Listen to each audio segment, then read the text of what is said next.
تو پھر یہ رسول اللہ صلی اللہ علیہ وسلم کو تنگ کرنا شروع کہ اچھا ٹھیک ہے، جو تم عذاب کے تو لا کے دکھاؤ، ہمیں تو کوئی عذاب نہیں تم نظر آ رہا۔ اچھا اگر تم اللہ کے نبی ہو تو کوئی ہمارے سامنے کوئی ایسی چیز کرو، فرشتے ہی نازل ہو جائے، سوری اللہ سبحانہ تعالیٰ تم پہ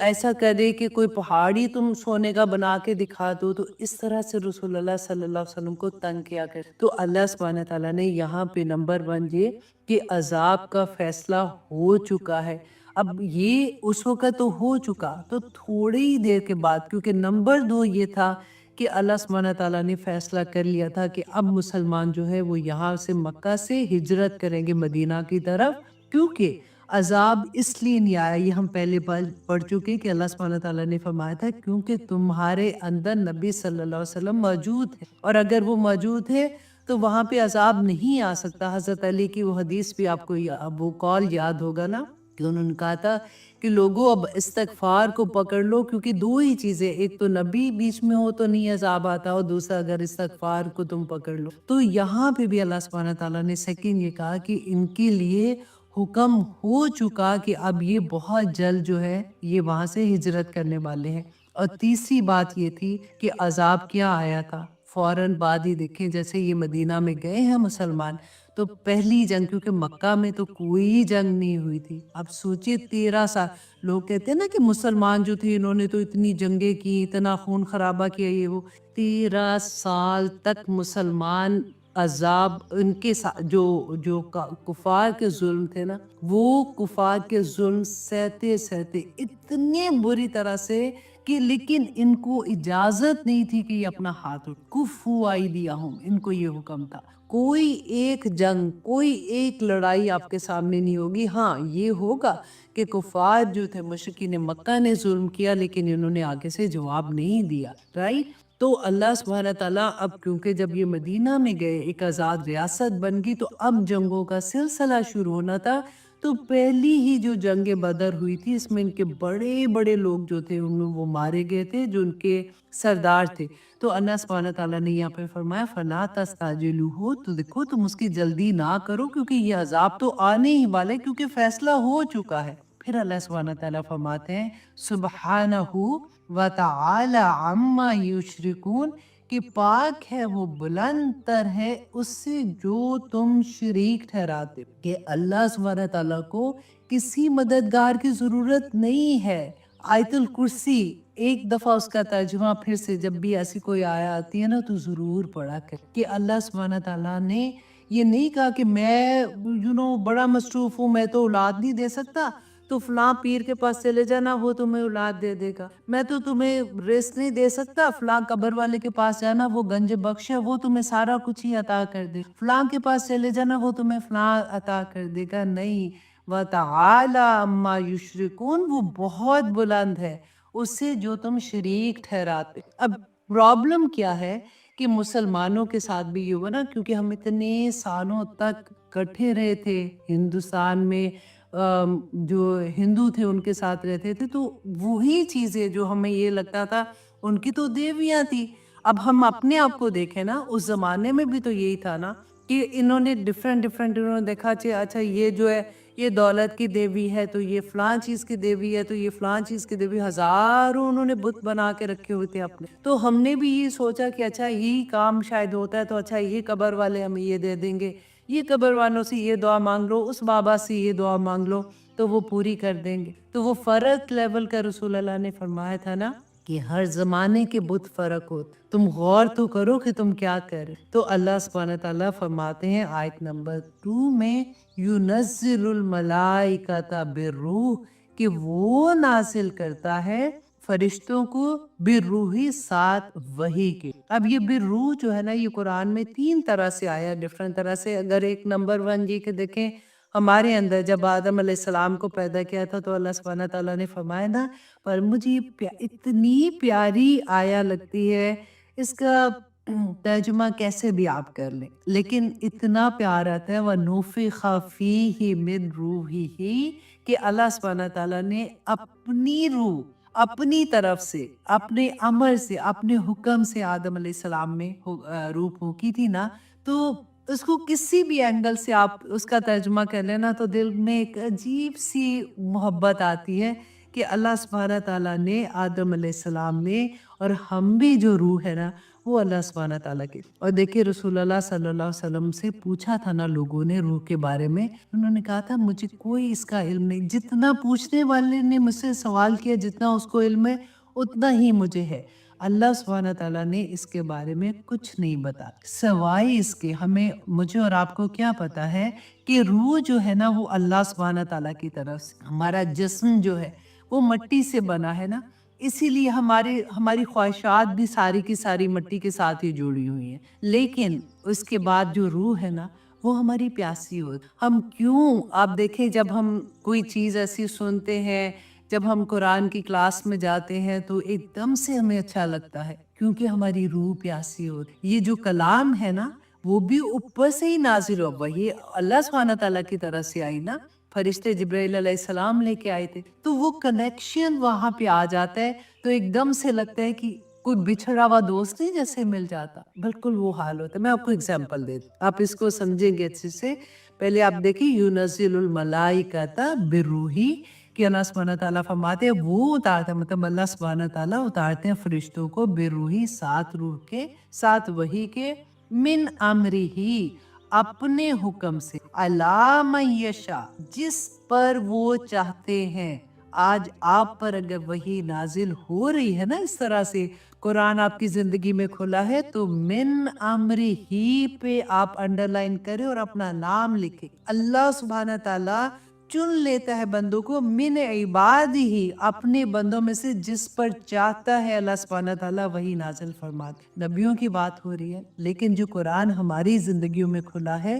تو یہ بھی تو اللہ کا امر ہے نا. وہ پھر آگے میں انشاءاللہ بتاتی ہوں وجہ کیا ہے. تو اب آپ دیکھیے کہ روح جو ہوتی ہے، جیسے فار ایگزامپل ہم امریکہ میں ہیں. اگر مجھے یاد ہے جب ہم نئے نئے آئے تھے اس وقت تو اتنی امریکہ میں لوگ نہیں ہوتے تھے، تو جیسے ہم باہر جاتے تھے نا شاپنگ کرنے، دور کوئی ہمیں پاکستانی ملتا تھا،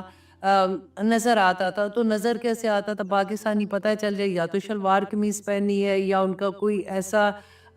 دیکھنے میں لگتا تھا کہ یہ پاکستان سے ہے. تو اب بلیو کریں اتنی خوشی ہوتی تھی، اسپیشلی اگر آپ حلال میٹ، ایک تو دور دور دکانیں ہوتی تھی، آپ ڈھونڈ کے وہاں جاتے ہیں تو کوئی اور فیملی بھی کھڑی ہے تو ایک دم سے آپ مسکرا کے السلام علیکم کہتے ہیں ان کو، اور پھر آپ کہاں سے آئے. اور اتنے سالوں کے بعد آپ اگر کسی سے بات کریں گے نا تو آپ کو یہ لگے گا کہ ہاں ہم دو دوستوں سے بات کرو. تو جب میں نئی نئی آئی تھی نا تو یہ مجھے وہاں پہ ملی تھی اور وہ دوستیاں پہ چل رہی ہوتی. تو آپ لوگ کیوں ملتے ہیں، کیوں ایسے فیلنگ ہوتی ہے؟ اس وجہ سے کہ وہ بھی میری ہی جگہ کا ریلیشن لگتا ہے نا، کہ ہائے میرے ملک کا ہے یہ، تو ایک محبت ہوتی ہے. اسی طرح سے جب ہم قرآن کی کلاس میں ہوتے ہیں، جب ہم قرآن کھول کے پڑھ رہے ہوتے ہیں یا ہم قرآن سے ریلیٹڈ کوئی بھی چیز کر رہے ہوتے ہیں نا، ہماری روح ایسی خوش ہوتی ہے جیسے اس کا کوئی دوست مل گیا، اس کا کوئی جاننے والا مل گیا. اور وہ پھر اس کے ساتھ ایسے لگتا ہے کہ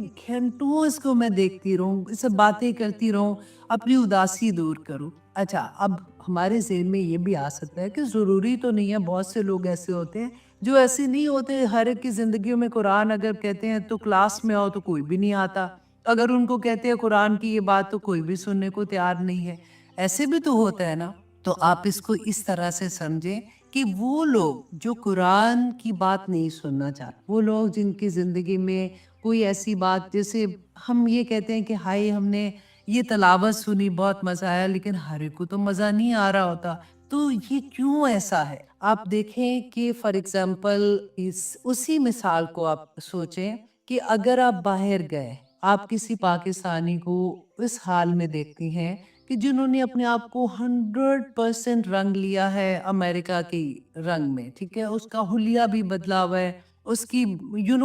طریقہ بھی سارا بدلا ہوا ہے. اب وہ جیسے ہی کسی کو پریکٹسنگ مسلمان کو دیکھے گا نا کہ کوئی حجاب میں ہے یا اپنے آپ کو کور ایسے کیا ہوا ہے، تو وہ آنکھیں چرانا شروع، وہ کبھی آپ کو آگے بڑھ کے نہیں ملے گا. دے تھنک کہ او یا تو وہ شرمندہ ہوگا، اور اگر شرمندہ نہیں ہے نا تو وہ یہ کہے گا کہ او آئی ایم ڈفرنٹ، مجھے ان سے بات نہیں کرنی. تو وہ اپنی روٹ کو ہی نہیں پہچانے. اس کی روح اتنی وہ کہتے ہیں نا کہ گناہوں میں دب جاتا ہے بندہ، جیسے اس طرح والا حال ہوتا ہے کہ وہ بندہ دوسرے کو نہیں پہچانتا۔ چلو اب یہاں کو چھوڑ دو، اب پاکستان کی بات، اب وہاں پہ بھی آپ دیکھیں کئی دفعہ آپ کو لوگوں کی نظریں چرانے سے پتہ چل جاتا ہے کہ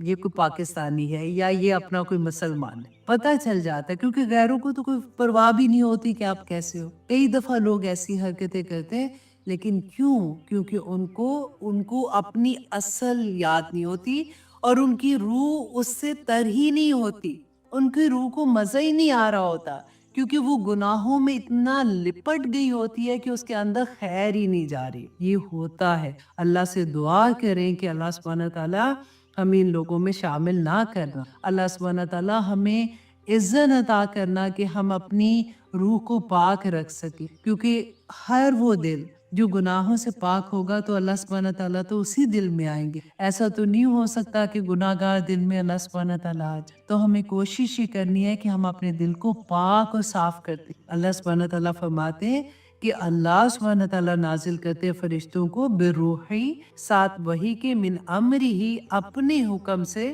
علی من یشاء، جسے وہ چاہتے ہیں۔ اللہ سبحانہ تعالیٰ ہمیں بھی چن لے، آمین ثم آمین، من عبادہ،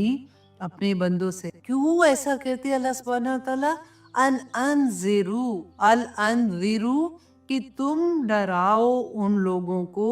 انہو، کہ بے شک وہ، لا الہ الا انا۔ اب یہ بھی دیکھیں کہ ہم ہمیشہ پڑھتے ہیں نا لا الہ الا اللہ، کہ نہیں ہے کوئی معبود سوائے اللہ کی۔ یہاں پہ اللہ سبحانہ تعالیٰ نے کہا نہیں ہے کوئی، لا الہ الا انا، کہ کوئی معبود نہیں ہے سوائے میرے، فتقونی، تو پس مجھے سے۔ پیغام کیا دینا ہے لوگ؟ اللہ سبحانہ تعالیٰ سے ڈرانا۔ ڈرانا کیا ہوتا ہے؟ اللہ سے تو ڈرانے کی کوئی بات ہے ہی نہیں، اللہ سبحانہ تعالیٰ تو اتنے پیار کرنے والے ہیں، اتنی محبت کرنے والے ہیں۔ تو اگر آپ اس کے آگے یہ لکھتے ہیں فتقونی، تو پس مجھے سے ڈرو، لیکن اگر یہ جو آپ انذار کا لفظ ہے نا، انذار کہتے ہیں آگاہ کر، لوگوں کو بتا دو۔ دیکھیں جو انذار کرتے ہیں نا، جیسے فار ایگزامپل ہمارے ملک میں فار ایگزامپل ابھی اللہ نہ کرے پتہ ہے کہ ہریکین آنا ہے، تو پہلے سے ٹی وی میں آنا شروع ہو جائے کہ ہریکین بہت تیزی سے آ رہا ہے، تو آپ اپنے آپ کو سیو کر لو، اس علاقے سے باہر آ جاؤ، یا سیلاب آ رہا ہے اس ایریا میں، اس کو خالی کر دو۔ تو آپ کیا ان کو برا سمجھیں گے؟ وہ تو آپ کی بھلائی کے لیے کہہ رہے ہیں نا۔ تو یہی انصار ہوتا کہ لوگوں کو بتا دو کہ جو کچھ یہ دنیا میں کر رہے ہیں یہ کچھ بھی نہیں ہے، لوگوں کا اصل گھر آخرت میں ہے، جنت میں ہے، اور یہ جو راستہ ہے نا ہدایت کا، یہ اللہ سبحانہ تعالیٰ بتاتے ہیں کہ ہر نبی کو اللہ سبحانہ تعالیٰ نے، اور رسول اللہ صلی اللہ علیہ وسلم تو لاسٹ پروفٹ تھے، اور اس کے بعد جو بھی داعی دین ہے اس کا یہی کام ہے، اور ہر مسلمان داعی دین، ہر مسلمان، ہر مرد، ہر عورت، ہر بچہ داعی دین ہے۔ اللہ سبحانہ تعالیٰ نے فرمایا کہ ہر آنے والا، ہر اپنے بعد آنے والے کو یہ پیغام دے کے جائے کہ ہدایت کا راستہ کون سا ہے، کیونکہ اللہ سبحانہ تعالیٰ نے یہ وحی، یہ قرآن پاک ہم سب کے ہاتھ میں دے دی، اور یہ بہت آسان ہے، کیونکہ ہمیں اکثر یہ کہا جاتا ہے کہ قرآن کو سمجھنے کے لیے آپ کو تو کسی کی ضرورت ہے، آپ خود سمجھیں گے بھٹک جائیں گے۔ واللہ قرآن پاک بہت آسان ہے۔ ہاں وہ جو قانون ہے نا، جیسے فار ایگزامپل وراثت کے قانون ہے، کیونکہ ہر گھر کا طریقہ فرق ہوتا ہے، کسی کے گھر میں 4 بچے تو کسی کے گھر میں 2، تو کسی کے گھر میں لڑکا تو کسی گھر میں لڑکیاں، کئی ماں باپ ہیں، کئی چچا چچی ہیں، کئی نہیں، تو ہر ایک کی دفعہ پہ رولنگ فرق ہوگی۔ تو اس کے لیے جنہوں نے خاص طور پہ وہ چیزوں کو پڑھا ہوا ہے، جانا ہوا ہے، اپنی زندگی کا وہ وقت لگایا ہوا ہے، تو اہل علم سے جا کے پوچھ لو، رائٹ؟ لیکن آپ کی زندگی میں عمل کرنے والی جو چیزیں ہیں نا، جنت کے جو راستے ہیں وہ بینہ ہیں، وہ کوئی ایسی آیا نہیں ہے جس میں آپ یہ کہیں کہ مجھے تو یہ سمجھ ہی نہیں آئی، اللہ نے کہا ہے کہ جھوٹ نہ بولو، تو یہ کس قسم کا جھوٹ ہے جو ہم بول سکتے ہیں، اور کس قسم کے جھوٹ کی اجازت ہے، کس کی نہیں ہے؟ اللہ نے کہا کہ اچھا سود نہ لو، اچھا کون سی قسم کا لے سکتے ہیں کون سے نہیں لے سکتے؟ اللہ سبحانہ تعالیٰ نے کہا چغلی لگانی نہیں بری بات ہے، تو اللہ اچھا کون سی چغلی لگا سکتے ہیں کون سی نہیں لگا سکتے؟ ایسا تو کچھ نہیں، سب بینہ ہے۔ جو عمل کی چیزیں ہیں، جو جنت کے راستے ہیں، وہ بینہ ہے، آسان ہے۔ اللہ سبحانہ تعالیٰ نے قرآن پاک میں فرمایا وَلَقَدْ يَسَّرْنَا الْقُرْآنَ لِلذِّكْرِ هَلْ مِن مُدَّكِرٍ، کہ میں نے تمہارے لیے قرآن کو آسان بنایا ہے کوئی سیکھنے والا؟ اور ہمیں بار بار ایک ہی چیز بتائی جاتی ہے بہت مشکل ہے بہت مشکل ہے۔ کہاں مشکل ہے؟ اللہ سبحانہ تعالیٰ نے ایک خط، فار ایگزامپل میں اکثر یہ بات کہتی ہوں کہ میری امی ہے، وہ پاکستان میں ہے، فار ایگزامپل میں ادھر ہوں، میری امی کو بہت امپورٹنٹ خط مجھے لکھ رہی ہیں اور مجھے بتا رہی ہیں کہ یہ چیزوں کا خیال رکھنا اور یہ چیزوں کا نہیں، تو میری امی سوچیں گی کہ اچھا میں کوئی ایسی لینگویج میں لکھوں یا اس طرح سے لکھوں کہ اس کو سمجھ نہ آئے۔ ایسا تو نہیں ہو سکتا نا، تو یہ کہاں بھٹکتے ہیں ہم لوگ؟ میرے رب نے میرے لیے یہ کتاب بھیجی ہے عمل کرنے کے لیے، اور اس کو کہہ بھی دیا کہ میں نے اتنا آسان بنایا، پھر ہمیں شیطان بکاتا ہے بڑا مشکل ہے۔ آپ رمضان آ رہے ہیں نا ابھی، اب 10 قرآن بھی پڑھ کے چھوڑ لے کچھ نہیں ہونا نہیں، آف کورس اس کا سائیڈ افیکٹ ہے، آپ کو ایک ایک لفظ پہ نیکی ملے گی، لیکن اگر آپ کو پتہ ہی نہیں ہے کہ قرآن میں کیا لکھا ہوا ہے تو آپ مجھے بتائیں کہ کیا فائدہ اس قرآن کا؟ اسی وجہ سے تو آج دیکھیں ہمارے ارد گرد میں کیا حال ہو، کیونکہ عمل نہیں ہوتا۔ لیکن الحمدللہ ثم الحمدللہ، اللہ سبحانہ تعالیٰ آپ لوگوں کا بیٹھنا اور میرا پڑھانا بھی قبول و منظور کرے، اور آپ لوگوں کو بھی جو لوگ شیئر کرتے ہیں دوسرے لوگوں تک اللہ کا پیغام پہنچانے کی کوشش کریں، اللہ سبحانہ تعالیٰ ان کے بھی قبول و منظور کرے، آمین۔ اور آپ لوگ جو امتحان دیتے ہیں وہ بھی اللہ سبحانہ تعالیٰ قبول کرے، کیونکہ آپ اتنی محنت سے کلاس سنتے ہیں اس کے بعد آپ امتحان دیتے ہیں، تو بہت اچھا لگتا ہے آنیسٹلی۔ اب آگے دیکھیے آیت نمبر 3 میں اللہ سبحانہ تعالیٰ فرماتے ہیں خَلَقَ السَّمَاوَاتِ وَالْأَرْضِ، کیا لوگوں یہ اللہ سبحانہ تعالیٰ نے کیوں کیا ہے؟ کہ اللہ سبحانہ تعالیٰ نے کیا تمہیں دنیا میں بھیج کے پھر اللہ سبحانہ تعالیٰ کیا بھول گئے ہیں کہ اچھا میں تو بڑا مصروف ہوں، تم ان لوگوں کے پاس جا کے اپنے کام کرا دینا، یہ دعا قبول کر لیں گے، تمہیں کوئی مشکل آئے گی تو فلاں کے پاس جانا، تو میں تو بڑا مصروف ہوں مجھے نہ چھا۔ ایسا تو کچھ نہیں ہے۔ اب یہاں پہ دیکھیے کہ اللہ سبحانہ تعالیٰ ایک ایک چیز ہمیں بتائیں گے کہ اللہ سبحانہ تعالیٰ نے ہم لوگوں کے لیے، میرے لیے، آپ کے لیے کیا کیا چیزیں پیدا کی۔ اللہ سبحانہ تعالیٰ اپنی پہچان بتائیں گے، کیونکہ ہم پڑھتے ہیں نا کہ جب تک ہمیں یہ نہیں پتا چلے گا کہ میرا رب کون ہے تو ہمیں اس سے محبت اس لیول کی نہیں ہو سکتی۔ ہم کہتے ہیں کہ ہمیں اللہ سے محبت ہے، لیکن جب ہم دل میں دیکھتے ہیں تو ہم کہتے ہیں کہ ابھی تو ہماری وہ پہچان کیونکہ ویسے نہیں ہوتی ہے نا، تو محبت کا وہ لیول کہ ہماری آنسو نکلتے ہیں، کہ ہم اللہ سبحانہ تعالیٰ کی خشیت سے بھی رونا شروع ہو جائے، ہمیں اللہ سبحانہ تعالیٰ سے اس طرح سے محبت ہو جائے، تو مجھے امید ہے کہ انشاءاللہ یہ صورت کے ختم ہونے تک ہمارا وہ لیول اللہ سبحانہ تعالیٰ لے آئیں گے۔ اب اللہ سبحانہ تعالیٰ سب سے پہلے تو ہمیں ہماری اوقات یاد کراتے کہ انسان تو اپنی اوقات تو دیکھ کے تو کیا چیز ہے اور تو کیا کر رہا ہے، اور کیسے تو اپنے رب عظیم، تو اپنے رب کا حکم نہیں مانتا۔ خلق السماوات والارض، کہ اللہ نے پیدا کیا آسمانوں اور زمینوں کو بالحق، حق کے ساتھ، جس پر نن ہے بچپن سے اس کے یہ کنتاشہی کو کریات اللہ نہ پری سے اسی ٹائم آتی ہے، تو شروع میں پہلے آیا ہوتے ہیں، انہیں پڑھا نہیں وہ جب کہ والا آنا دیا ہوتے ہیں، دیکھو نا ہرا سے اللہ بات اللہ ایک سرماز دیا نا، کہ دیکھو نا کہ کرونے جو سپورٹ ہوا ہے اس کو تکلیف یا ذری وجہ سے اللہ یہ عذاب ہے۔ تو آج کے حدیث سے انشاءاللہ اس کانسیپٹ کو کلیئر ہر می کے میں اوچھلی حدیث ہے آئی بخاری کو یا بنا بن سکے ایک بول رہا ہے اب آج چلا یہ اندر آپ کے بارے کہ باہر کرمت کی فاصلانہ تو کی وہ غیر رہیا اللہ سبحانہ تعالیٰ نے انہوں نے ان کو یہ ہمیں اس بیان فائدے کہ میں نے سنا ہے کہ رسول اللہ صلی اللہ علیہ وسلم مسلمان انسان جس کو جو جوار سو بھی رہا ہے تو بفاس ہوتے ہیں اس کو صاف پوچھ دیکھا آپ یا اس کی اپنی جو ہے ہم نے بڑھا ہے کہ مٹی گاس تاش بدیعودہ فرمایا جو یہ رہا ہے اللہ تعالیٰ درجات بلند کرے، سی محمد کرے، بختوار ہو جا سے بڑا ہوا لگا یہی فرمایا تھا کہ مجھ میں ہی پر تستاق گھر والوں کو رونے کی وجہ سے تو گیا فرق رضی اللہ صلی اللہ علیہ وسلم نے یہ سمایا تھا کہ اللہ کافر کا عذاب اس کے گھر والوں کے رونے کی وجہ سے اور زیادہ ہے کہ اللہ اس کے مارا مالنے کے لیے قرآن پاک وہ کے چھوڑتا دینان سی آیت میں 64 کہ نہیں میرے سے کامار ہے پر دس کرتی ہے اس سے نہیں ہوتا میری اللہ رب تعالیٰ نے فرمایا وہ یاد تذرو وصیرتون وزرا کوئی کسی کے گناہ کا ذمہ دار اس کے گناہ کا بوار ہونے جا رہی ہے۔ اللہ سبحانہ تعالیٰ سے دعا کرے تو اللہ سبحانہ تعالیٰ ہر سب کو توفیق عطا کرے کہ ہم اپنے اعمال بہترین کرنے اتفاقی بھی ہوتے ہیں۔ ہم یہ نہ دیکھیں کہ ہمارے ابو اتنے نیک تھے، ہمارے دادا ایسے تھے، ہماری دادی ایسے، یوزلی کہ ہم بات کرتے ہیں تو ہم اسی طرح بھی بات ایسے کہ میرے دادا اتنے ایسے کرتے تھے، میری دادی ایسے کرتی تھی، لیکن یہ بھول جاتے ہیں کہ آپ ہوتے رہی تھے تاکہ وہ نہ دے کہ اللہ سے پیدا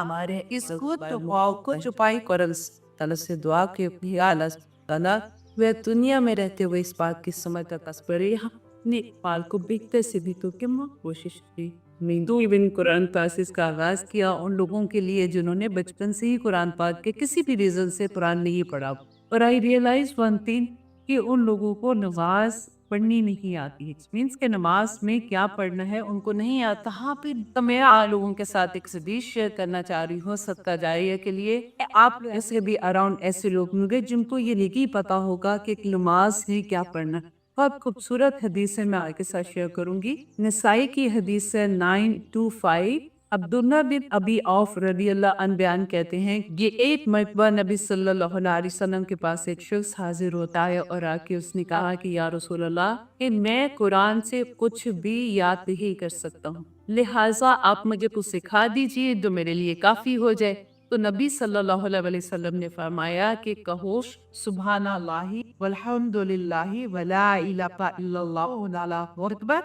حول ولا قوت الا باللہ کے چیز ہم کس کا کلمہ پڑھتے ہیں۔ اس شخص نے کہا کہ یا رسول اللہ یہ تو اللہ سبحانہ تعالیٰ کے لیے پاس ہے، میرے لیے آپ نہیں یار ہے۔ تو نبی صلی اللہ علیہ وسلم نے فرمایا کہ یہ پڑھو اللہم ارحمنی وعافنی واہدنی برزقنی۔ اس چیز کے بہت خوبصورت دعا ہے، آپ لوگ بھی یاد کر لیجیے اور بہت آسان ہے۔ اس شخص نے اپنے ہاتھی سے اشارہ کیا اور اپنے ہاتھ دلو کیے، کب نبی صلی اللہ علیہ وسلم نے فرمایا کہ جہاں تک اس آدمی کا تعلق ہے اس نے اپنے ہاتھ خیر سے۔ ایک بہت خوبصورت دعا ہے، چھوٹی چھوٹی سی دعائیں ہیں، آپ لوگ یاد کر لیجیے۔ اس حدیث کو صدقہ جاریہ سمجھ کے سب تک پہنچا دیجیے۔ اللہ سبحانہ تعالیٰ ہماری کوششیں قبول کرے، آمین ثم آمین۔ السلام علیکم ورحمۃ اللہ وبرکاتہ۔ اور میرے لیے، تمہارے لیے ویسے میننگ ہے، اور میرے لیے ہے فیہا اس میں جمال،